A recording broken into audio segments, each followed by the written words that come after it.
Break के बाद स्वागत है आप सभी का निवेश के महाज्ञान संगम। और अब की बार ईटी स्वदेश का फोकस है कमोडिटी बाजार पे। हम लेकर आए हैं कमोडिटी महाकुंभ, जहां पर आपको कमोडिटी बाजार से जुड़ी हर छोटी बड़ी जानकारी हम दे रहे हैं, समझाइश हम दे रहे हैं, भले ही आप ट्रेडर हो या आप निवेशक हो। तो इस पूरे अध्याय का अब आखिरी पड़ाव है। आखिरी पड़ाव पर हम फोकस करने वाले हैं एफपीओ पर, और मेरे साथ बेहद खास मेहमान भी जुड़ गए हैं।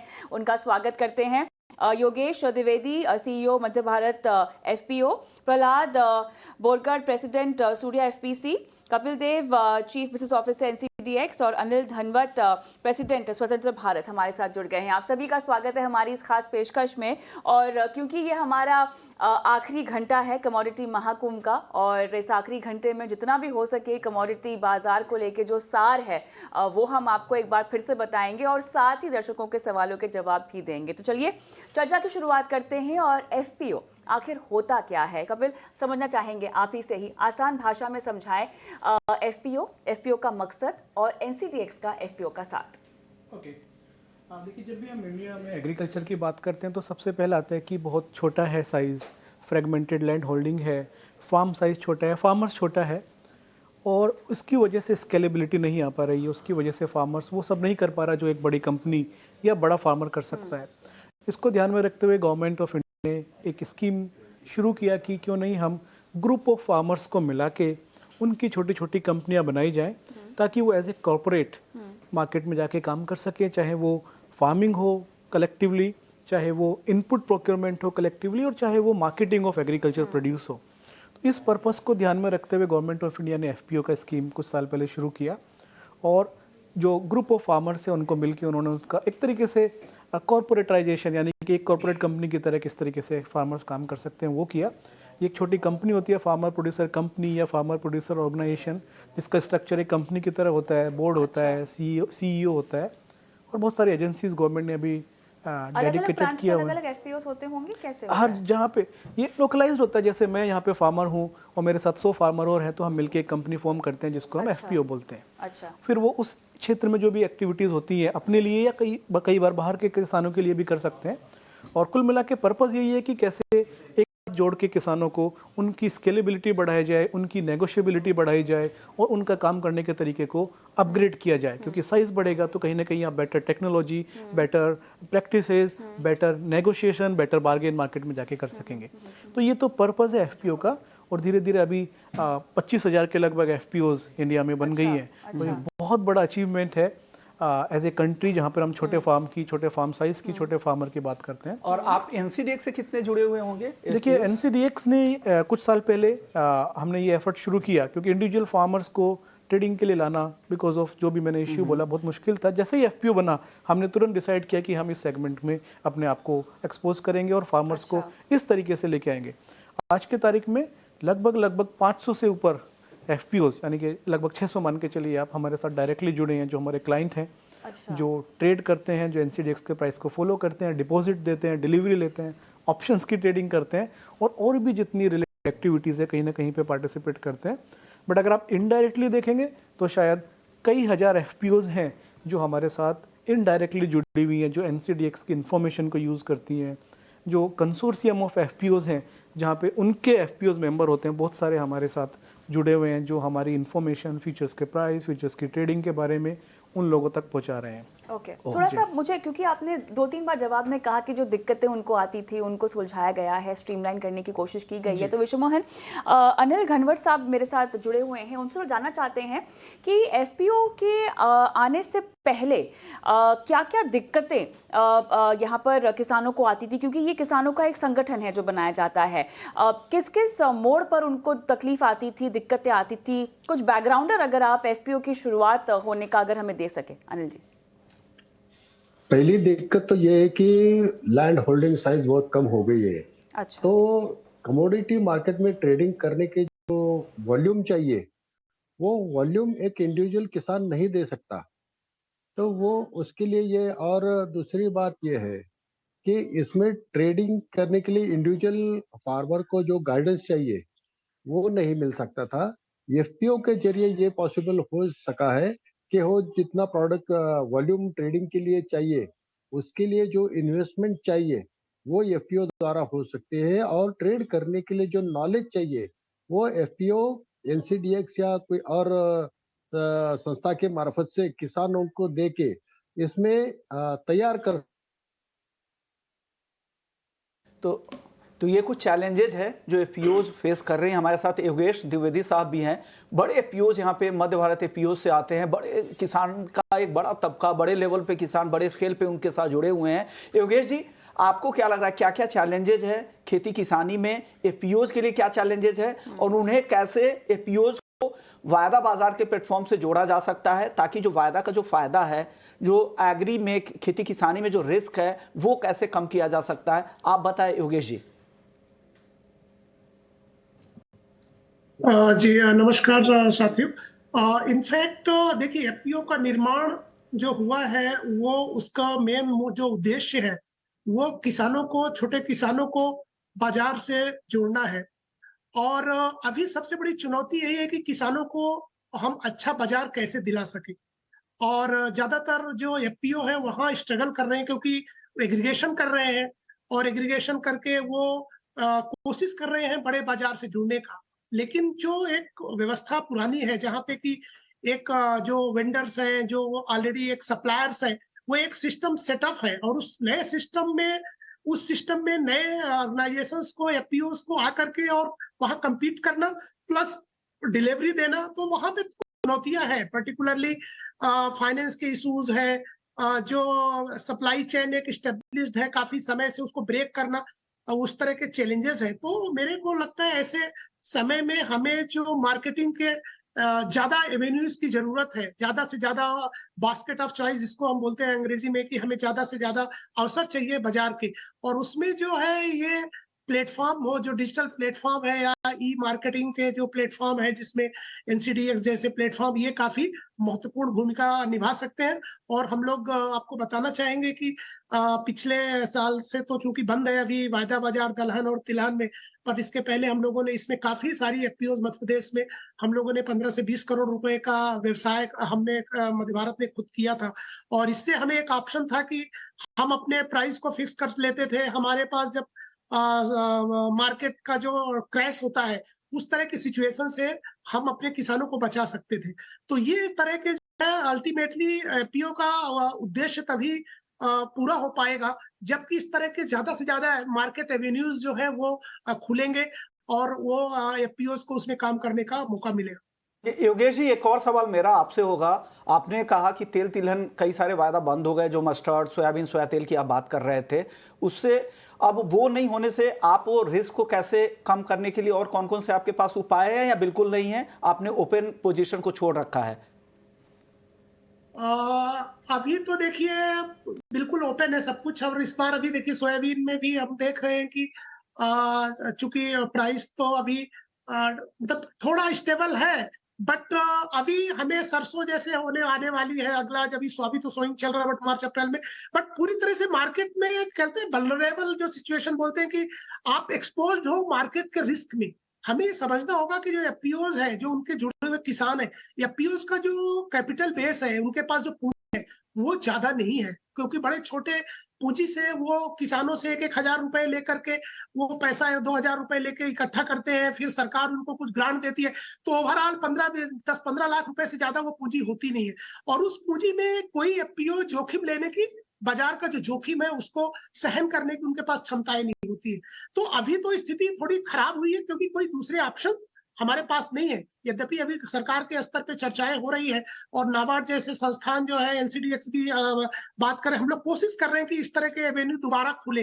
पर अभी सरकार ने प्राइस को लेकर के अभी वर्तमान में तो ये है कि जो कन्वेंशनल जो सिस्टम है, जो रिस्क आधारित है, जो जोखिम आधारित है, वही, उसके अलावा अभी कुछ है नहीं वर्तमान में। प्रहलाद जी, आप हिंगोली बेल्ट से आते हैं, प्रेसिडेंट है सूर्या एफपीसी के। प्रहलाद जी, आपसे मेरा सवाल होगा, हल्दी के दाम मुझे याद है अप्रैल के आसपास 7,000 रुपये के आसपास हो रहा था, उसके बाद 15-16 हजार के ऊपर चले गए। और वो हल्दी का बड़ा बेल्ट है, इतना उतार चढ़ाव होता है, तो दोनों तरह के रिस्क होते हैं। जिनके पास माल है उनको तो ठीक है, फायदा उनको हो जाएगा, जिनको बाकी माल आगे खरीदना है, फिर अचानक से दाम इतने बढ़ गए हैं, उनके लिए वायदा बाजार का प्लेटफॉर्म कितना कारगर होता है? एपीओज के तौर में वहां के किसानों को कितना फायदा हुआ एपीओज की वजह से सर? देखो ये जो बाजार है, बाजार का जो प्लेटफॉर्म जो ये जो एनसीडीएक्स का डीएक्स का वायदे बाजार का जो प्लेटफॉर्म है, इसके वजह से जो भी फ्यूचर मार्केट के बारे में जानकारी मिलती है, और ये जानकारी मिलने की वजह से आगे क्या होने वाला है इसका एक अंदाज किसान को आता है। और वो जो ट्रेड करने की बात है तो एफपीओ के माध्यम से वो हो सकता है, क्योंकि इंडिविजुअल जो किसान है, जैसे अभी बात चली कि छोटा किसान जिसका लैंड होल्डिंग ही कम हुआ है, वो ज्यादा बड़े पैमाने पे काम नहीं कर सकता और लॉट नहीं लगा सकता, तो एफपीओ के माध्यम से वो लगा सकता है। रही बात जो छोटे अभी जो सीजन के टाइम में जो पिछले टाइम भाव कम थे, बाद में भाव बढ़े, तो ये जो भाव है बढ़ना नीचे आना, ये जो है एक एफपीओ के माध्यम से एक ऑप्शन जो है हमारा पुट ऑप्शन के माध्यम से भी हम इसको एक कवर कर सकते हैं।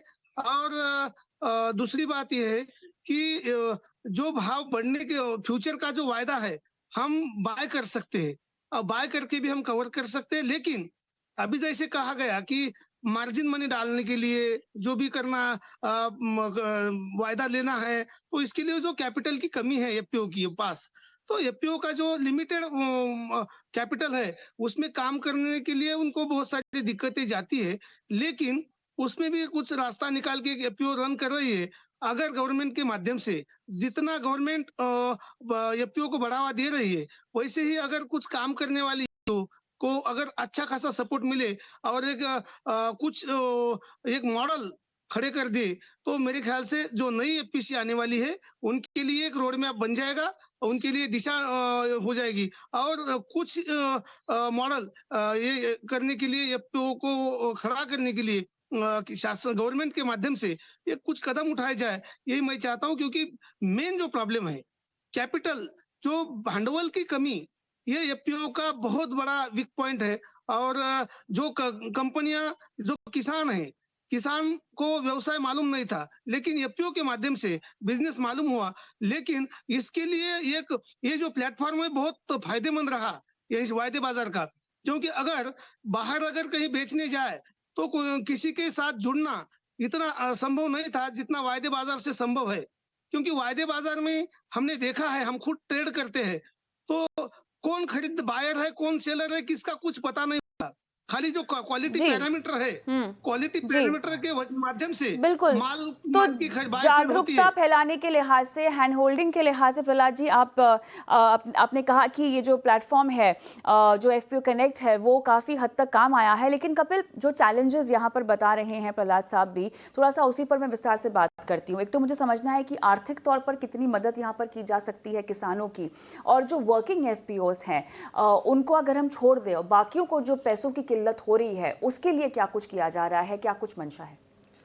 देखिए, जो एफपीओ बनाने का पर्पस ये है कि हर एस्पेक्ट से उनकी मदद की जा सके, चाहे वो इनपुट परचेज है, मशीनरी परचेज है, उनका एक्सेस टू फाइनेंशियल मार्केट है, यानी कि उनका जो बैंकिंग है, क्रेडिट जो उनको चाहिए वर्किंग कैपिटल के लिए, और साथ में किस तरीके से वो जो प्रोड्यूस कर रहे हैं उसको अच्छे भाव पे बेचा जा सके।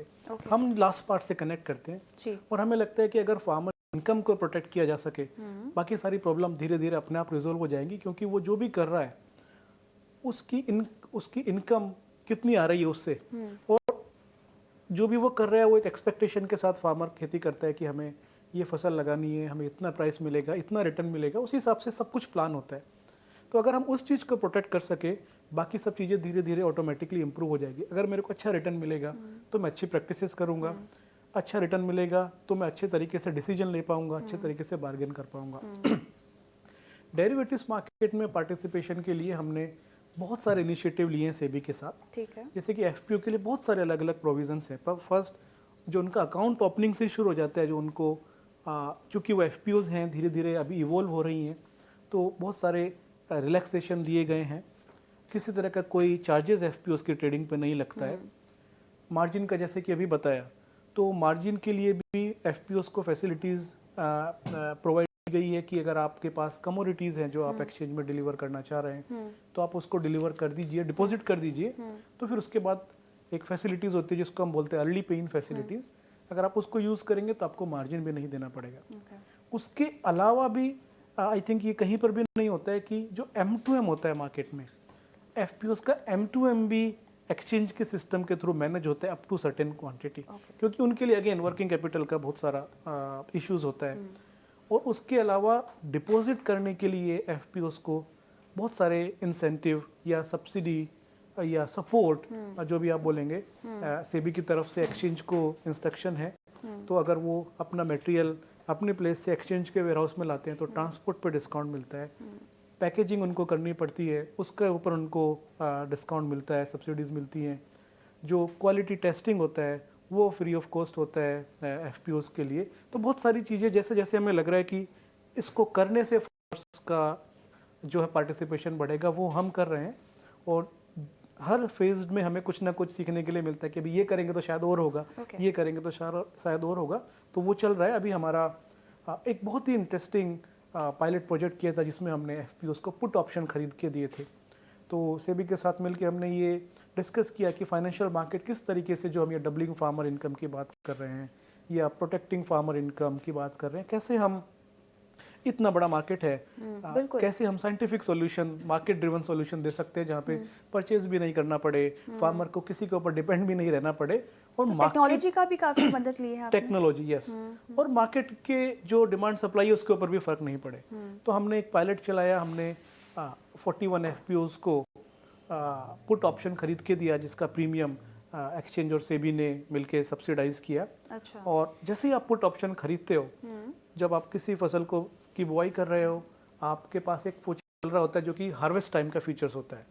तो जैसे अभी 1 महीने के बाद लेट से आप, या चने की बुआई अभी चल रही है तो अप्रैल का अगर चना है तो आपको पता है कि उस सीजन में क्या प्राइस चल रहा है। बट नॉर्मली क्या होता है कि जैसे जैसे हम अराइवल की तरफ जाते हैं प्राइसेस गिरते चले जाते हैं। तो अगर किसान ने 5,000 भाव देख के लगाया है, हो सकता है उसको 4 मिले, क्योंकि वो अराइवल टाइम है, सप्लाई बढ़ेगी, प्राइसेस कम होगा। नॉर्मली ट्रेंड यही रहता है। तो हम बोलते हैं कि जब आप सोइंग कर रहे हैं तभी आप पुट ऑप्शन ले लीजिए, एक प्रीमियम देना पड़ेगा जो हमने सब्सिडाइज किया। तो आपका एक प्राइस लॉक हो गया, अगर गिरेगा तो आपको एक्सचेंज सिस्टम से मिल जाएगा, और अगर प्राइस ज़्यादा रहते हैं तो आप मार्केट में जाकर बेच सकते हैं। तो दोनों साइड हमने प्रोटेक्ट किया, अपॉर्चुनिटी लॉस भी नहीं हुआ और फार्मर का प्राइस भी लॉक हुआ। तो ये सब चीज़ें इनिशिएटिव हम धीरे धीरे ले रहे हैं। और भी बहुत सारे डिस्कशन रेगुलेटर के साथ, गवर्नमेंट के साथ, या ऐसी जितनी भी एजेंसीज़ हैं, चाहे वो मिनिस्ट्री ऑफ एग्रीकल्चर हो, नाबार्ड हो, या बहुत सारे रिसोर्स इंस्टीट्यूट्स हैं जैसे जीविका है, टेक्नोसर्व है, CSR एजेंसीज़ हैं, सबके साथ हम डायरेक्टली कनेक्ट इस्टेब्लिश कर रहे हैं। एग्री इनपुट कंपनीज के साथ हम बात कर रहे हैं कि किस तरीके से उनकी जो रीच है वो बढ़ाए, वहाँ उनके थ्रू हम अवेयरनेस बढ़ाए और उनके सपोर्ट से हम फार्मर्स को फाइनेंशियल मार्केट में लेके आ सकें। ओके, बिल्कुल ज़रूरी भी है, उसका दायरा बढ़ेगा तो किसानों तक हम, जो किसान आखिरी कड़ी हैं, FPOs के जरिए जो फायदा होगा वो किसानों का ही होगा। अनिल घनवर जी, आपकी डिमांड क्या है? FPOs भी आप रन करते हैं, पॉलिटिकली भी आप काफ़ी किसानों की नुमाइंदगी करते हैं। आपसे मेरा सवाल होगा, क्या चैलेंजेज है एक FPO रन करने में और क्या डिमांड आपकी है? FPO पहली डिमांड तो ये है कि भाई गवर्नमेंट ये कमोडिटी मार्केट और ट्रेडर्स को खुला छोड़ दे। इसकी इंटरवेंशन ही सबसे बड़ी मुसीबत है। अभी 7 कमोडिटीज बैन करके रखी है, हमें करना भी है ट्रेड तो नहीं कर सकते। तो पॉलिटिकल एंगल से देखे तो गवर्नमेंट सबसे बड़ी समस्या है। अगर गवर्नमेंट इस ट्रेड से बाहर हट जाए तो बहुत अच्छी तरीके से ये काम हो सकता है। और दूसरी दिक्कत FPO की तरफ है तो इसमें किसानों का या FPO जो चला रहे उनका प्रॉपर ट्रेनिंग होना बहुत जरूरी है इसमें, नहीं तो डर के मारे इसमें कोई आता नहीं है। अगर किसानों को ये आपसे बात मेरा समझाई सवाल है, जाए इस अनिल जी, आपसे मेरा सवाल था, आप अपने FPOs के जरिए ट्रेडिंग कर रहे हैं, इसलिए कि आप तो काफ़ी देश भर में घूमते रहते हैं, वायदा बाजार को समझते भी है और आप बहुत सारे लोगों को मोबिलाइज भी कर सकते हैं जो फाइनेंशियल एक्सपर्ट्स है। तो क्या अपने FPOs के जरिए छोटे छोटे किसानों को ट्रेंड कर रहे हैं, इसके बारे में, इसके फायदे के बारे में बता रहे हैं? और साथ ही सरकार की दखल अंदाजी भी वो क्यों कम चाहते हैं या ना के बराबर चाहते हैं, इस पर भी आप समझाइश दे दीजिए जरा। पार्डन ना, मैंने सुना नहीं आप मैडम आपका सवाल। मैं ये कहना चाह रही कि जो आपने कहा कि सरकार की दखल अंदाजी भी थोड़ी सी कम हो जाए, वो भी थोड़ा विस्तार से बताइए। थोड़ी सी नहीं, बिल्कुल कम होनी चाहिए। हमने सेबी के खिलाफ एक आंदोलन भी किया था करीब 1 साल पहले कि आप इसमें जो हस्तक्षेप कर रहे हैं वो बंद कीजिए। इसकी वजह से किसानों को जो इसमें सिग्नल मिलता है कि अगले क्रॉप के या सीजन में क्या दाम होंगे, हम इस क्रॉप की बुआई करें न करें। अभी क्या हो रहा है, किसान पिछले साल किस कमोडिटी को अच्छे दाम थे वही सोइंग कर रहा है और उसकी वजह से गलत हो रहा है।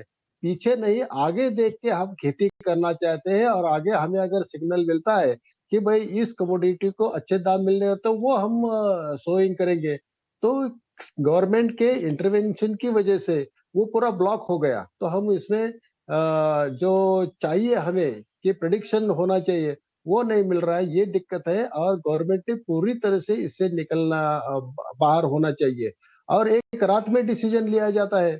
अगर इस पे डिस्कशन हो, भाई जो इसमें स्टेक होल्डर्स है, एफपीओस है, एनसीडीएक्स है, जो भी इसमें काम कर रहे हैं, उनसे बात करके महीना 2 महीने बाद कोई डिसीजन लिया, तो हम उसमें कुछ सावधानी बरत सकते हैं।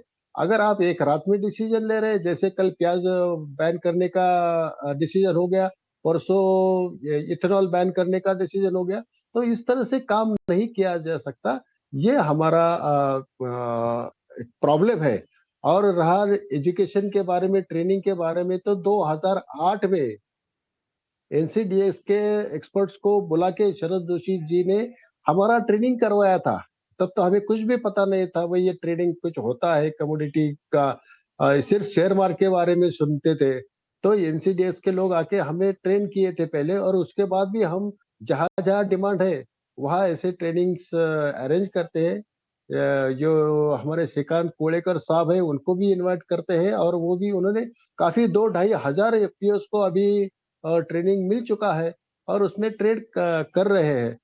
तो ये अच्छी बात है कि किसान एजुकेट हो रहा है, लेकिन government intervention is the main problem. अगर गवर्नमेंट इससे हट जाए तो बहुत बढ़ेगा ये कारोबार। किसान भी जी उसका जो प्रोटेक्शन वो चाहिए बिल्कुल। तो कि खेती करने में जो जी। प्रोटेक्शन चाहिए ये इस तरह से मिल सकता है। जी ऋषभ मोहन, आप क्योंकि काफ़ी समय से इस पूरे बाजार को भी देखते आए हैं, इनकी जो अड़चनें हैं जो ये सामने रख रहे हैं, ये आपको कितनी जायज़ लगती हैं? ज़मीनी हकीकत क्या ये तो जानते ही हैं और अपनी समस्या भी बता रहे हैं, लेकिन क्योंकि आप सरकार का भी पक्ष जानते हैं, आप एक्सपर्ट्स की भी कहानी जानते हैं, ज़मीनी हकीकत भी जानते हैं, कैसा व्यू निकल के आता है इस पूरे मुद्दे? देखिए, सरकार का अपना पक्ष कुछ हद तक जायज इसलिए कि आप इतने बड़े कंज्यूमर सेंट्रिक देश है जहाँ पे इतने बड़ी पॉपुलेशन को आपको कैटर करना है, लेकिन एक तरीका होता है। अगर आप बैन भी करिए तो आप फीडबैक लीजिए जितने भी पार्टिसिपेंट्स हैं। ये नहीं कि मिडनाइट में कोई नोटिफिकेशन आया, सुबह वो ब्लैंकेट बैन हो गया। हाँ, पूछिए उनसे, सलाह लीजिए, वक्त दीजिए महीने भर का, 2 महीने का,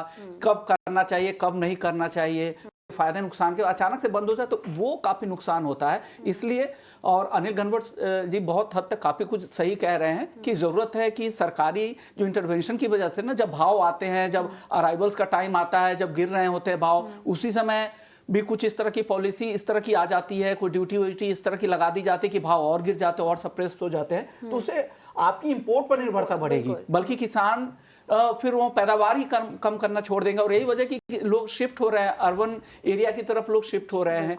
और हमने देखा भी था, कई बार ग्राउंड में बजट में जाते भी हैं, वहां पर हालात इतनी खराब हो रहे हैं किसानों की। तो ये इन चीजों को ध्यान रखना है, तभी आप लॉन्ग टर्म के हिसाब से पॉलिसी बनानी पड़ेगी। हम ट्रेनिंग की ओर वापस आते हैं। योगेश जी, आप काफी नंबर्स में आप देखें तो मुझे लगता है सबसे बड़े एपीओज को आप चला रहे हैं योगेश जी, तो क्या आप वहां पर किस तरह की ट्रेनिंग देते हैं? क्या वहां के किसान जागरूक हो रहे हैं धीरे धीरे, और वायदा से क्या वो जुड़ना चाह रहे हैं? उनका रिएक्शन किस तरह का है? देखिए, ट्रेनिंग तो हम लोग देते हैं क्योंकि जो क्वालिटी स्पेसिफिकेशन है, जो एनसीडीएक्स वाला जो ट्रेनिंग है, उसमें क्वालिटी मटेरियल ही एक्सेप्ट होते हैं। और जैसे 10-2-2 है या 9-2-2, इस तरह अलग अलग उनके जो क्राइटेरिया होते हैं, तो उसकी किसानों को, क्योंकि किसानों का माल किसी का बहुत अच्छा है, किसी का अच्छा नहीं है, तो किसी उनको ट्रेनिंग देना, पर्टिकुलरली जो एफपीओ के स्टाफ है, जो लोग ये डील करते हैं, उनको ट्रेनिंग देना, ये काम किया जाता है। इनफैक्ट एनसीडीएक्स भी उसमें मदद करता है। साथ में जो अभी हमारे साथी बता रहे थे, कुछ स्कीम्स था सेबी ने जो लाया था कि एफपीओस के अपना मटेरियल जो डिलीवरी सेंटर है वहां तक ले जाने के लिए, ग्रेडिंग करने के लिए, इस तरह के कुछ इंसेंटिव्स सेबी के द्वारा दिए गए थे। और अभी भी वो इंसेंटिव तो अभी खत्म हो गया प्रोविजन, बट अभी एनसीडीएक्स नाबार्ड के माध्यम से वो बातें कर रहा है, क्योंकि यहाँ पे हमें ये समझना होगा कि जो एफपीओ में देखिए ये जो प्लेटफॉर्म है इसमें सभी तरह के लोग डील कर रहे हैं, इसमें आईटीसी बड़े बड़े एमएनसीज डील कर रही हैं। इस प्लेटफॉर्म में हमारे जैसे एफपीओस के लोग हैं जिनके पास बहुत छोटी पूंजी से जो व्यवसाय कर रहे हैं, तो कुछ न कुछ अगर एफपीओस को और छोटे किसानों को इस तरह के प्लेटफॉर्म का अगर रियल में फायदा दिलाना है तो कुछ न कुछ एक इंसेंटिव का एक इस तरह का प्रोविजन होना बहुत जरूरी है। और अच्छी बात है कि एनसीडीएक्स इसको महसूस करता है और सरकार भी इस पे अभी चर्चाएं हो रही हैं कि जैसे सेबी ने जो प्रोविजन बनाए थे पिछले 3 साल पहले, वो अभी क्या प्रोविजन को आगे इस तरह के और बढ़ाया जाए ताकि छोटे किसान भी अपना मटेरियल बड़े आसानी से ले आए। अभी दूसरा एक और सबसे बड़ा जो प्रॉब्लम्स है किसानों के लिए कि डिलीवरी सेंटर बहुत से कम है। जो डिलीवरी सेंटर आप देखिए मध्य प्रदेश में हमारे यहाँ पे सोयाबीन का जो एक पहले था, अभी तो बंद है सोयाबीन और ऑयल सीड, बट एक अभी वर्तमान में मक्के का चल रहा है जो कि छिंदवाड़ा में है। इसके बाद छत्तीसगढ़ में कोई भी सेंटर नहीं है और नागपुर में शायद सेंटर है। तो कहने का मतलब ये है कि पूरा इतना बड़ा प्रदेश है और उसमें केवल एक डिलीवरी सेंटर है। तो मेरा इस चैनल के माध्यम से गुजारिश है कि ये एक बहुत अच्छा माध्यम है एक फेयर प्राइस किसानों को दिलाने के लिए, और सरकार को जो स्टेट गवर्नमेंट पर्टिकुलरली है इसको भी मदद करना चाहिए एनसीडीएस जैसे ऑर्गेनाइजेशन से कि ज्यादा से ज्यादा डिलीवरी सेंटर ये बना सके। स्वाभाविक रूप से जब ऐसे सेंटर बनेंगे उनको स्टेब्लिश करने का कोई कास्ट होगा और शुरुआती दौर में जो ब्रेक इवन में टाइम लगता है और इसीलिए शायद सेबी के नाम से भी काफी टफ है, तो इसीलिए जो एनसीडीएक्स उस ऐसे सेंटर बनाने में काफी हेजिटेट करता है। लेकिन अभी जो स्थितियां हैं वो काफी कम है और बार बार हम लोगों ने काफी एफपीओस का रजिस्ट्रेशन करा रहे हैं अभी एनसीडीएक्स प्लेटफॉर्म में, लेकिन दूरियां सेंटर के और एफपीओ के बीच में काफी है। मतलब 500 किलोमीटर 1000 किलोमीटर की दूरी में अगर एफपीओ है वो कभी भी सोच नहीं सकता है।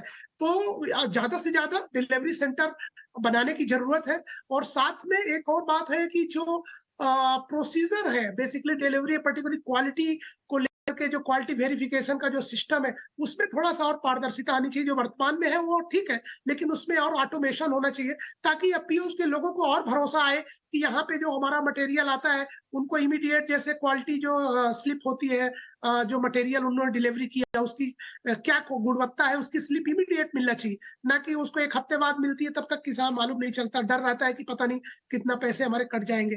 तो अभी एनसीडीएक्स ने काफी सारे इनिशिएटिव है बट अभी भी इसमें और रिफॉर्म की जरूरत है क्योंकि ये इससे बेहतर कोई भी नहीं है। जैसे हमारे साथी अभी बता रहे थे धनकर जी की इसमें बायर कौन है और कौन देने वाला, ये डायरेक्ट सामने सामने नहीं आते। किसी तरह का कॉकटेल और इस तरह के बनाने की संभावना जो मंडियों में होता है कि बहुत सारे व्यापारी इकट्ठे होकर के और अपने तरीके से चीजें कर लेते हैं, इन्फ्लुएंस कर देते हैं मार्केट को, यहाँ पे उसकी संभावनाएं कम होती है। और सेबी का जो मॉनिटरिंग है जैसा कि आप खुद बोल रहे थे कि एक बड़ा देश है और ये इतना बड़ा लोगों को यहाँ पे सारी चीजें जो सेंसिटिव है चूंकि लोगों से डायरेक्ट जुड़ी हुई है तो इसको हम ओपन ऐसा नहीं छोड़ सकते। गवर्नमेंट का मॉनिटरिंग होना चाहिए, लेकिन इंटरफेरेंसेस जो अभी जिस तरीके से है उसमें थोड़ा सा जो बात हो रही है कि अचानक इंटरफियर करना, अचानक डिसीजन लेना, वो थोड़ा डेंजरस है। उससे गलत मैसेज जाता है और लोग डरते हैं कि हमने वायदा बाजार में कोई सौदा कर दिया और बाद में सरकार ने कोई डिसीजन ले लिया तो क्या होगा। तो वहां पे थोड़ा सुधार की जरूरत है, पर बिल्कुल मॉनिटरिंग तो होना चाहिए और सेबी का रोल को इग्नोर नहीं किया जा सकता क्योंकि ये एक तरह का शेयर बाजार जैसा एक इस तरह का बहुत बड़े बड़े प्लेयर है तो इसका मॉनिटरिंग कोई बुरी बात नहीं है। लेकिन साथ में वो जो बिजनेस के जो बेसिकली जो कहना चाहिए जो प्रिंसिपल्स है उसका जरूर फॉलो होना चाहिए और ओवर इंटरफेरेंसेस से गवर्नमेंट को बचना चाहिए। ज्यादा हस्तक्षेप भी ना हो, मॉनिटरिंग तो जरूरी है लेकिन मॉनिटरिंग इस तरह ना हो कि आपके बिजनेस को नुकसान हो जाए, ये नहीं होना चाहिए। इन बातों का तो ध्यान रखना ही पड़ेगा। डिलीवरी की बात कर रहे थे, डिलीवरी सेंटर्स की बात कर रहे थे, इन मुद्दों भी चर्चा करेंगे कि एक्सचेंज के प्लेटफॉर्म पे डिलीवरी की प्रक्रिया क्या होती है, क्यों डिलीवरी सेंटर कम है। 20 साल हो गए हैं एक्सचेंज को शुरू हुए लेकिन डिलीवरी सेंटर क्यों नहीं बढ़ पा रहे हैं, उनके लिए क्या चैलेंजेज है ये भी पता करेंगे और क्या क्या दिक्कतें हैं। तमाम मुद्दों पर और बात होगी ब्रेक के बाद। Welcome back. आप देख रहे हैं कमोडिटी महाकुंभ 18 स्वदेश की बेहद खास पेशकश। आपको बता दें कि स्वदेश महाकुंभ के अंतर्गत वक्त हमने कुछ दिनों पहले किया था म्यूचुअल फंड महाकुंभ और आज लेकर आए हैं कमोडिटी महाकुंभ की हमारी बेहद खास पेशकश, जहां पर आखिरी आधा घंटा बचा है और हम बात कर रहे हैं एफपीओज की। तमाम दिग्गज मेहमान हमारे साथ जुड़े हुए हैं और चलिए चर्चा को आगे बढ़ाते हैं और डिलीवरीज पर यहाँ पर हम बात करेंगे, लेकिन उसके साथ साथ कपिल, जो हमें दर्शक देख रहे हैं इस वक्त और कमोडिटीज़ के बारे में जान रहे हैं, सीख रहे हैं, एफपीओ में या उससे जुड़ने के लिए आवेदन किसी को करना हो, किसी भी तरह की आर्थिक सहायता की अगर उम्मीद रखनी हो, तो किस तरह से कदम उठाना चाहिए, आगे बढ़ना चाहिए? देखिए, एफपीओ बनाने के लिए गवर्नमेंट ने रूल्स और रेगुलेशन डिफाइन किए हुए हैं। बिल्कुल। और जो गवर्नमेंट की एजेंसीज हैं जैसे नाबार्ड या एसएफएसी, ये जो दो लीडिंग गवर्नमेंट एजेंसीज हैं जो एफपीओ को प्रमोट कर रही हैं। तो अगर आपको एफपीओस के बारे में जानकारी चाहिए या एफपीओस बनाना है तो सारा कुछ वहाँ पर एसएफएसी और नाबार्ड की वेबसाइट पे अवेलेबल है। वहीं आपको आवेदन पत्र, आपको टेक्निकल सपोर्ट चाहिए, कोई भी, सब अवेलेबल है, वहाँ पर जाके देख सकते हैं। और एक बार एफपीओ जब आप बनते हैं तो वही टीम जो नाबार्ड की, एसएफएसी की, क्या क्या सुविधाएं एफपीओ के लिए हैं, किस तरह के इंसेंटिव गवर्नमेंट ने, जैसे आपको कुछ इनिशियल इंसेंटिव मिलता है, फिर आप अगर कुछ पर्टिकुलर टाइम तक एक्टिव हैं तो आपको फर्दर कुछ और इंसेंटिव मिलता है। अभी government credit insurance, credit guarantee scheme पे भी काम कर रही है। किस तरीके से उनका बैंक्स के थ्रू, तो अभी सारे बैंक्स भी एफपीओ के लिए काफ़ी सीरियसली देख रहे हैं किस तरीके से जो उनका फार्मर के साथ कनेक्ट है एफपीओ के थ्रू उसको बढ़ाया जा सकता है, उसके ऊपर काम कर रहे हैं। तो बहुत सारी ये फैसिलिटीज़ मिलती है। बट चूँकि ये फार्मर से जुड़े हुए संगठन है तो सभी चीज़ों को बहुत ही मिनिमल लेवल पे रखने की कोशिश की गई है ताकि इजीली फार्मर डॉक्यूमेंटेशन कर पाएँ, इजीली फार्मर्स पूरे प्रोसेस को कर पाएँ। बट चूँकि कंपनी बनानी है तो बेसिक मिनिमम जो फॉर्मेलिटीज़ हैं उसकी तो ज़रूरत पड़ेगी। But I think over a period of time awareness सभी किसानों में और एफपीओज में है। और बहुत सारी कंसोर्शियम ऑफ एफपीओ जैसे कि अभी आपके साथ जुड़े भी मध्य भारत वाले, वो भी बहुत बड़े लेवल पे अवेयरनेस क्रिएट कर रहे हैं। तो मुझे लगता है पूरी इंडस्ट्री जो फार्मर्स के साथ जुड़ी हुई है, चाहे वो इनपुट हो, बैंक्स हो, फर्टिलाइज़र हो, फाइनेंशियल मार्केट हो, सबको एफपीओ का इम्पोर्टेंस और एग्रीगेशन का और कलेक्टिवाइजेशन का पता चल रहा है। तो सभी का एफर्ट्स कलेक्टिवली भी ये है कि इस इकोसिस्टम को हमें आगे बढ़ाना है। तो सब ने अपना अपना एक अवेयरनेस सेंटर एफपीओस के लिए खोला हुआ। जैसे हमारा एफपीओ बिजनेस सेगमेंट है जहाँ पे हम सिर्फ एफपीओस से बात करते हैं, सिर्फ बिजनेस प्रमोशन करते हैं, उनका थ्रू डेरिवेटिव्स मार्केट, उनको अवेयरनेस बताते हैं। और चूँकि ये फाइनेंशियल मार्केट सिर्फ ट्रेडिंग के लिए हम सीमित नहीं है, डिलीवरीज कैसे होती हैं वो भी बताना है, क्वालिटी का ध्यान कैसे रखना है वो भी बताना है, और फिर ENWR कैसे क्रिएट करना है, उस पर फंडिंग कैसे लेनी है वो भी बताना है, ई मार्केट को कैसे यूज़ करना है वो भी बताना है। तो बहुत सारे एस्पेक्ट को हम कवर करते हैं और आई थिंक बहुत ही अच्छे तरीके से ये प्रोग्रेस हो रहा है। धीरे धीरे जैसे जैसे सक्सेस स्टोरीज आती रहेंगी एफपीओस की, मुझे लगता है वर्ड ऑफ माउथ से बहुत ज़्यादा अवेयरनेस बढ़ता रहेगा। बिल्कुल, क्योंकि किसानों को अगर अकेले इंडिविजुअल कोई काम करेंगे तो वो उतना कर नहीं पाएंगे। अगर कलेक्टिव तरीके से पीओज के जरिए जाएंगे तो चाहे वो प्रोक्योरमेंट हो, इनपुट में, यानी आपके खेती किसानी में जो भी माल आपको ज़रूरत होगी, चाहे वो मशीनरी, खाद, बीज, बेहतर एडवाइस, सब आपको मिलेंगी। फिर मार्केटिंग साइड से भी पूरी एडवाइस मिलेंगी और फिर आप अपने रिस्क को भी वायदा बाजार के जैसे प्लेटफॉर्म के जरिए कम कर सकते हैं। तो तमाम चीज़ों का यहाँ पर एफपीओज के जरिए जाने से फायदा होता है। ये किसानों को जानना बहुत ज़रूरी है, इसलिए इस तरह से ट्रेनिंग भी दी जा रही है। हम डिलीवरी सेंटर की अब बात कर रहे थे, जैसा योगेश जी कह रहे थे कि डिलीवरी सेंटर कम है। डिलीवरी सेंटर में दिक्कतें क्या आई है, क्यों डिलीवरी सेंटर्स के नंबर्स नहीं बढ़ पा रहे हैं कपिल जी? नहीं, ऐसा नहीं है, बढ़ नहीं रहे हैं। जैसे कि मैंने बताया कि हम जब भी कोई कॉन्ट्रैक्ट बनाते हैं तो सारे जो भागीदार हैं उसमें जितने भी स्टेक होल्डर हैं सबको साथ में लेके हम कॉन्ट्रैक्ट को डिज़ाइन करते हैं। क्योंकि अगर कोई डिलीवरी देगा तो कोई लेगा, दोनों का बैलेंस होना जरूरी है। जो मेजर प्रोडक्शन सेंटर है या मेजर कंजम्पशन सेंटर है उसको हम डिलीवरी बना के रखते हैं और जैसे जैसे मार्केट के डायनामिक्स चेंज होता है या बायर सेलर दोनों हमें फीडबैक देते हैं, ऐड भी करते रहते हैं और रिमूव भी करते रहते हैं। बट चूँकि ये वायदा है, ये रेगुलेटेड इकोसिस्टम है, हर चीज़ यहाँ पर रेगुलेटेड है, कोई भी ओपन चीज़ नहीं है। तो हमारे जो वेयर हाउस हैं वो WDRA अप्रूव्ड होने चाहिए और जो लैब है जहाँ पे टेस्टिंग होती है वो NABL अप्रूव्ड लैब होनी चाहिए। एग मार्क और फसाई के पैरामीटर फॉलो होने चाहिए और उसके हिसाब से ही क्वालिटी सर्टिफिकेशन होना चाहिए। तो ये सब चीज़ें इन जो कि हम रेगुलेटेड सिस्टम में हम इग्नोर नहीं कर सकते और कहीं ना कहीं इग्नोर करना भी नहीं चाहिए, क्योंकि इसी की वजह से ये वायदा नॉर्मल मार्केट से अपने आप को अलग रखे हुए हैं। जैसे कि बताया कि किसान का रियलाइजेशन बढ़ रहा है, फार्मर की इनकम बढ़ रही है, क्वालिटी की इंप्रूवमेंट हो रही है, नॉलेज बढ़ रही है, तो वो है। बट जैसे जैसे फीडबैक मिलता रहता है हम ऐड करते रहते हैं। बिहार में हमने अभी एक्सपेंड किया है, महाराष्ट्र में भी और सेंटर हम एक्सपेंड करने का प्लान कर रहे हैं, राजस्थान में हम और सेंटर, गुजरात में और सेंटर एक्सपेंड करने की कोशिश कर रहे हैं। ये तो हुआ वायदे का, बट चूँकि वायदा एक नेशनल लेवल मार्केट है और फार्मर हर कॉर्नर में है, कहीं ना कहीं हमें एज एन एक्सचेंज लगता है कि हमें जो नेक्स्ट लेवल इन्फॉर्मेशन है, अवेयरनेस है, वो क्रिएट कैसे करनी है कि आप कैसे वो डिलीवरी सेंटर से दूर रहकर भी ट्रेड कर सकते हो। ओके। क्योंकि यहाँ पे आपका मेन जो पर्पज़ है वो भाव के जोखिम को कम करना है, आपके प्राइस को लॉक करना है, और भाव अगर गिरता है तो उस नुकसान को कैसे बचाया जा सकता है। जैसे करेंसी है, कोई भी डिलीवरी नहीं लेता करेंसी की, सिर्फ प्राइस हेज करते हैं। थोड़ा दूर की बात कर रहा हूँ मैं, बट कहीं ना कहीं जब फर्स्ट लेवल की अवेयरनेस हो जाएगी तो ये भी धीरे धीरे बढ़ने लग जाएगी जानकारी की। हमें ज़रूरी नहीं है कि हम एक्सचेंज में डायरेक्ट डिलीवरी करें। देखिए, पर्पज़ है कि मैं अपने भाव को मैनेज कर सकूं, रिस्क को कम कर सकूं और अपने मटेरियल को डिस्पोज कर सकूं, यानी कि मैं उसको बेच सकूं फिजिकल मार्केट में। अगर ये सिंक्रोनाइजेशन हम कर सके कि आप भाव यहाँ पे मैनेज कीजिए और डिलीवरी अपने लोकल मार्केट में दीजिए, और जो भी रिस्क है वो उसी तरीके से कवर रहेगा, उस डायरेक्शन में हम काम कर रहे हैं। ENWR एक बहुत ही अच्छा इंस्ट्रूमेंट है, क्योंकि ENWR एक्सचेंज और एक्सचेंज के बाहर दोनों सिस्टम में क्रिएट किया जा सकता है। तो हमारा जो ENWR वाला ऑपरेशन है, जो NERL है, जो हमारा ये सब दिखता है, अभी वो नॉन एक्सचेंज स्पेस में फार्म लेवल ENWR पे बहुत ही एग्रेसिवली काम कर रहे हैं।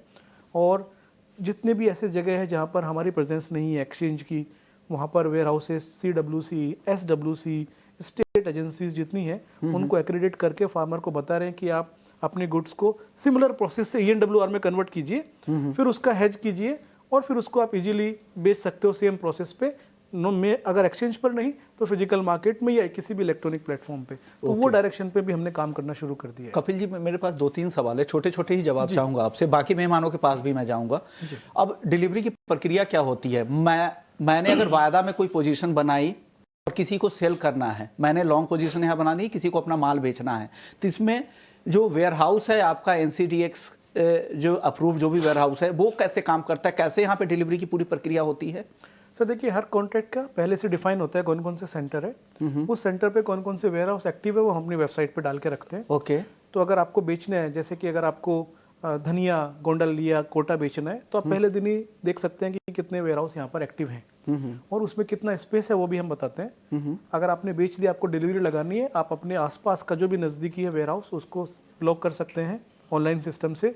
अपना मटेरियल आप शेड्यूल के हिसाब से लेके जाएंगे, वहाँ पे उसकी सैम्पलिंग ग्रेडिंग होगी, क्योंकि पैरामीटर हम पहले ही बता चुके होते हैं। फिर लैब का रिपोर्ट आएगा और आपको एक ENWR नंबर जनरेट हो जाएगा आपकी गुड्स के अगेंस्ट में। और उस ENWR से हम लोन भी ले सकते हैं, उस रिसीट से? बिल्कुल, ये नेगोशिएबल इंस्ट्रूमेंट है। बहुत सारे बैंक जुड़े हुए हैं ENWR फंडिंग पे, 25 के लगभग शायद बैंक हैं अभी। तो वहाँ से आपको क्विकली लोन की फैसिलिटीज भी अवेलेबल कर सकते हैं। ओके। और ऐसे भी कमोडिटीज के लिए आप लोग के डिलीवरी वगैरह की सुविधाएं हैं जिनका वायदा में भी ट्रेड नहीं हो रहा है? देखिए, जो एक्सचेंज के बाहर ENWR सिस्टम है, उसमें आप कोई भी कमोडिटी डिपॉजिट करके उसको इलेक्ट्रॉनिक फॉर्म में कन्वर्ट कर सकते हैं और बैंक की फंडिंग फाइनेंसिंग ले सकते हैं। इवन गवर्नमेंट ऑफ इंडिया ने तो अभी एडवाइजरी भी निकाली है सारे बैंक्स को, बैंक एसोसिएशन ने, कि आप ENWR बेस्ड फंडिंग पे ज़्यादा फोकस कीजिए। ओके। क्वालिटी पैरामीटर बिल्कुल स्टैंडर्डाइज जो आपने स्टैंडर्ड तय कर रखा है आपकी वेबसाइट पे जो दिखता है, वो आप वहाँ पर वेयर हाउसेस में कैसे मेंटेन कर रहे हैं, इस बात का प्रूफ आप क्या वहाँ पर कोई कैमरा वगैरह लगे रहते हैं, किस तरह से मॉनिटरिंग होती होगी? पूरा प्रोसेस डिफाइन है। पहले तो हम खुद ही बता के रखते हैं फार्मर्स को, FPOs को, कि ये क्वालिटी लेके जानी है आपको। तो देखिए, इतनी अवेयरनेस, अभी बहुत बड़ा अवेयरनेस है, तो उनको पता होता है कि ये क्वालिटी हमारी सिस्टम में जाएगी या नहीं जाएगी। तो फार्मर पहले ही फर्स्ट स्क्रीनिंग फार्म के लेवल पर ही कर लेता है कि इतना मॉइस्चर चाहिए। छोटे छोटे इंस्ट्रूमेंट है, मॉइस्चर मीटर है, उन सब चीज़ों से चेक करके ब्रोकन डैमेज कितना है, फिर वो वहाँ पर लेके आते हैं। वहाँ पर सैम्पलिंग होती है लाइव।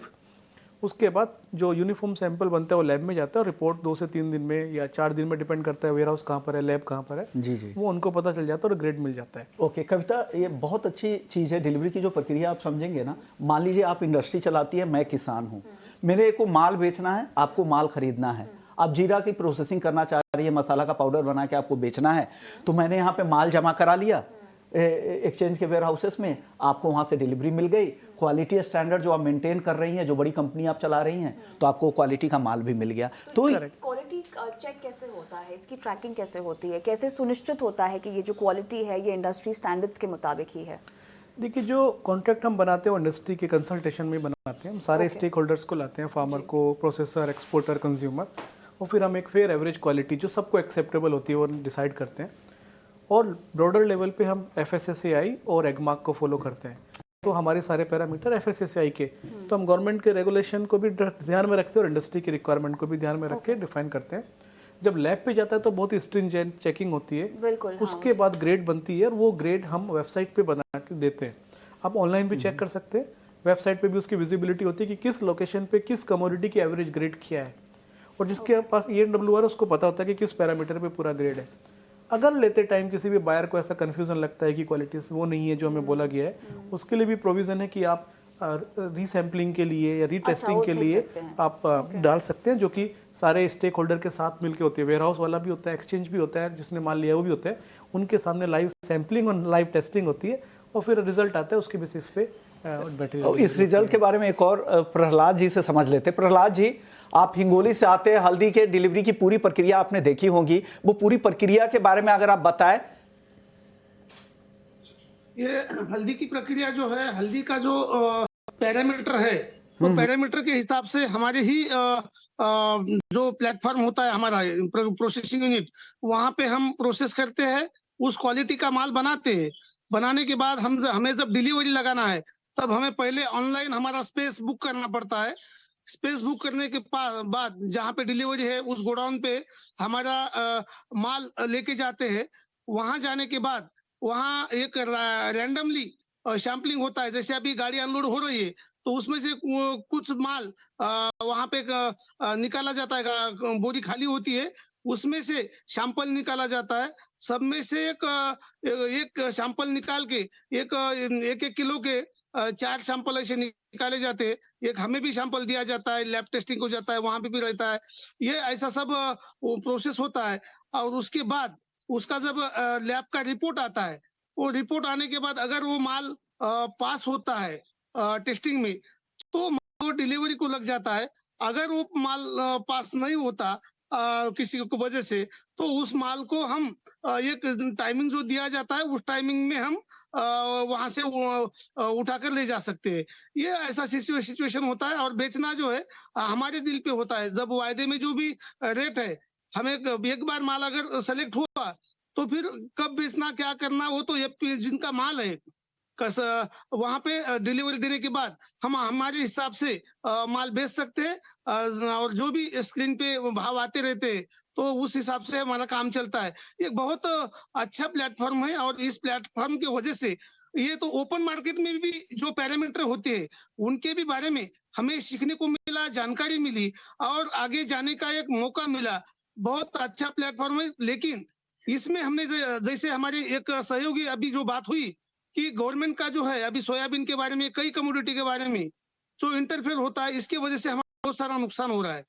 अभी सोयाबीन का आगे क्या होगा, फ्यूचर क्या है, हमें बेचने के लिए कंट्रोलिंग हो रहा है। तो थोड़ा सा वो अगर इंटरफेयर अगर गवर्नमेंट ना करे और एपीसी को अगर इस काम के लिए बढ़ावा दिया जाए, तो किसानों का जो प्रोड्यूस है, उसके लिए अच्छा खासा दाम मिल सकता है। और फ्यूचर में क्या होने वाला, इसका भी अंदाज आ सकता है। बिल्कुल जी, पहुंचाना चाहता हूँ। बिल्कुल सही बात है। तो आपकी राय सरकार तक पहुंचेगी, उम्मीद करते हैं कि एफपीओज से भी कंसल्ट किया जाए, उनकी क्या डिमांड है, क्या दिक्कतें हैं, उनको भी सुना जाए। अनिल घनबट साहब, अब मैं आपसे एक सवाल करूंगा ऑप्शंस को लेके। एफपीओज की मदद से किसान कैसे ऑप्शंस का फायदा उठा सकते हैं? क्या एक तरीका ये हो सकता है, जो फसल बीमा कराते हैं उसकी जगह अगर वो ऑप्शंस को अगर इंसेंटिव के तौर पर दिया जाए, ऑप्शंस के प्रीमियम को इंसेंटिव के तौर पर दिया जाए और उनकी भागीदारी को बढ़ाया जाए, तो ये एक अच्छा विकल्प हो सकता है उनके रिस्क कम करने के लिए? ये बिल्कुल अच्छा विकल्प हो सकता है, लेकिन जितने किसान हैं उसमें से बहुत थोड़ा हिस्सा इसका फायदा ले सकता है, क्योंकि सभी किसान तो इस कमोडिटी मार्केट में ट्रेड नहीं करते। जो एफपीओ से कनेक्टेड है और जो एफपीओज इसमें ट्रेडिंग करते हैं उन्हीं को फायदा होगा। लेकिन ये अच्छा है। और इसमें ये पुट ऑप्शन का जो फायदा है, जिसमें एक कम से कम ये कीमत पे हमारा माल बिकना चाहिए। ये जो सुविधा है इसमें, ये किसानों को बहुत फायदेमंद है, क्योंकि किसी भी दिन बहुत बड़े तादाद पे के दाम में गिरावट हो सकती है और बड़ा नुकसान हो सकता है। तो ये पुट ऑप्शन का फायदा इस कमोडिटी मार्केट में जो होता है, उसका फायदा किसानों को हो सकता है। और इंश्योरेंस जो आज चल रहा है भारत में, जी जी। उसका तो कोई फायदा किसानों को मिलता ही नहीं है। ऐसे कहने में भी हर्ज नहीं। जब कभी भी कोई नुकसान नहीं होता, तब खाते में पैसे आ जाता है, और जब बहुत बड़ा नुकसान होता है तो कुछ भी नहीं मिल रहा है। और हर बार किसानों को ये इंश्योरेंस की रकम मिलने के लिए आंदोलन करना पड़ रहा है। आज भी हम उसी के आंदोलन के बारे में सोच रहे हैं। इतना बड़ा नुकसान हुआ है।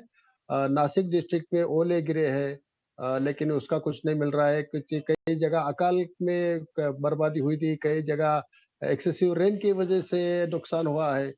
लेकिन जो जिस तरह से उसका कंपनसेशन मिलना चाहिए, ये इंश्योरेंस का बेनिफिट मिलना चाहिए, वो नहीं मिल रहा है। उसके लिए अगर सभी किसान कमोडिटी मार्केट में आ जाते हैं, तो ये ऑप्शंस का जो फायदा है, वो एज इंश्योरेंस मिल सकता है, और बड़ी अच्छी सुविधा होगी अगर ये होता है तो। शुक्रिया अनिल घनवर साहब आपका, योगेश जी आपका, और प्रहलाद जी और कपिल जी, आप लोगों का बहुत शुक्रिया। आप आए, किसानों को जागरूक किया, बताने की कोशिश की कि कैसे खेती किसानी का दायरा बढ़ाया जा सकता है, कैसे वायदा बाजार से उन्हें जोड़ा जा सकता है, एपीओज के बारे में भी जानकारी दी और डिलीवरी की पूरी प्रक्रिया भी आपने समझाई। तो कम्युनिटी महाकुंभ का, इस मंच का, स्वदेश महाकुंभ के मंच का मकसद यही था कि लोगों को कमोडिटी मार्केट के बारे में बताने का, उनको जागरूक करने का। हालांकि एक महाकुंभ काफी नहीं है, हमारी कोशिश लगातार ये जारी रहेगी कविता।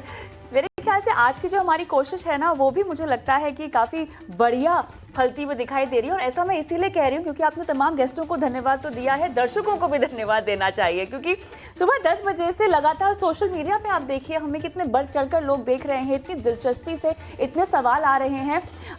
बेशक हमारे तमाम पैनलिस्टों के बगैर तो ये बात मुमकिन हो ही नहीं पाती, लेकिन जैसा आपने कहा विशु मोहन, ये बस पहला अध्याय है कमोडिटी महाकुंभ का। स्वदेश महाकुंभ के अंतर्गत mutual fund Mahakumbh, commodity Mahakumbh आने वाले वक्त में और भी के सेक्टर स्पेसिफिक महाकुंभ लेकर आएंगे। लेकिन जहां तक आज के महाकुंभ की बात है, बहुत बहुत धन्यवाद आप सभी का और तमाम गेस्ट जो जुड़े हमारे साथ। 6 घंटे बिजनेस चैनल के इतिहास में पहली बार कमोडिटी की ऐसी कवरेज देखी गई है। बिल्कुल सही बात। तो कई सारे गेस्ट हैं, कई बड़े एक्सपर्ट्स हैं, उनके मैसेजेस आ रहे हैं। हालांकि हमारे पास विंडो था 6 घंटे का और एक पैनल में 5 से 6 से ज्यादा एक्सपर्ट नहीं रह सकते थे, बहुत लोगों को नहीं बुला पाया। लेकिन हमारी कोशिश ये जारी रहेगी। ये जागरूकता अभियान जो हमने शुरू किया है, उम्मीद करते हैं ये आगे बढ़े और लोग कमोडिटी वायदा को पूरी तरह से समझे और इसका दायरा भी बढ़ता जाए।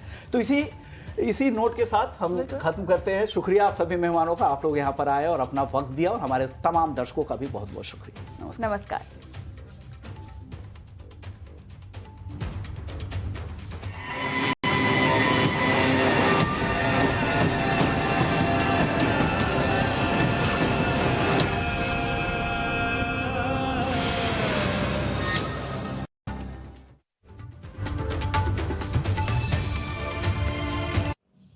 मॉनसून में ट्रैकिंग मतलब फुल रिस्क। जरा ध्यान से, आप भी तो रिस्क लेते हो पापा। हैं? अरे मैं तो ठंडी चाय भी फूंक फूंक कर पीता हूँ। मैं स्टॉक मार्केट की बात कर रहा हूँ। उन्हीं प्रोडक्ट्स में ट्रेड करें जितनी आपकी रिस्क लेने की क्षमता हो और उस रिस्क के बारे में आपको जानकारी हो। ज्यादा रिस्क लेने से प्रॉफिट के साथ नुकसान का भी चांस बढ़ जाता है।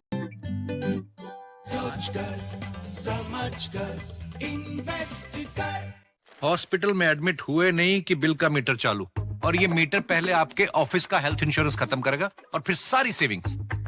पर घबराओ नहीं, पॉलिसी बाजार पे 1 करोड़ का हेल्थ इंश्योरेंस सिर्फ 390 रुपए महीने से शुरू। ले लो। मॉनसून में ट्रैकिंग मतलब फुल रिस्क। जरा ध्यान से, आप भी तो रिस्क लेते हो पापा। हैं? अरे मैं तो ठंडी चाय भी फूंक फूंक कर पीता हूँ।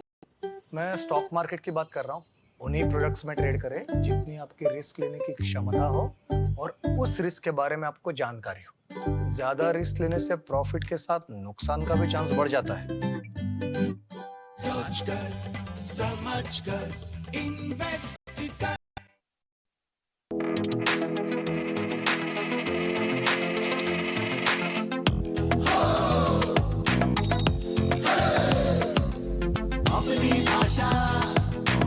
अपनी रीत, अपने सुर है, अपना संगीत, अपने पर्व है, अपने वेश, दिखलाने आया स्वदेश। अपने पर्व है, अपने वेश, दिखलाने आया स्वदेश, दिखलाने आया स्वदेश। स्वदेश, स्वदेश,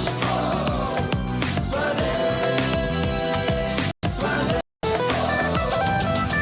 अपने रंग, अपने रंग, अपने लोग हैं, अपने संग, अपनी बातें और उपदेश, बदलाने आया स्वदेश, समझाने आया स्वदेश, दिखलाने आया स्वदेश, दिखलाने आया स्वदेश। स्वदेश, स्वदेश, स्वदेश। मॉनसून में ट्रैकिंग मतलब फुल रिस्क। जरा ध्यान से। आप भी तो रिस्क लेते हो पापा। हैं? अरे मैं तो ठंडी चाय भी फूंक फूंक कर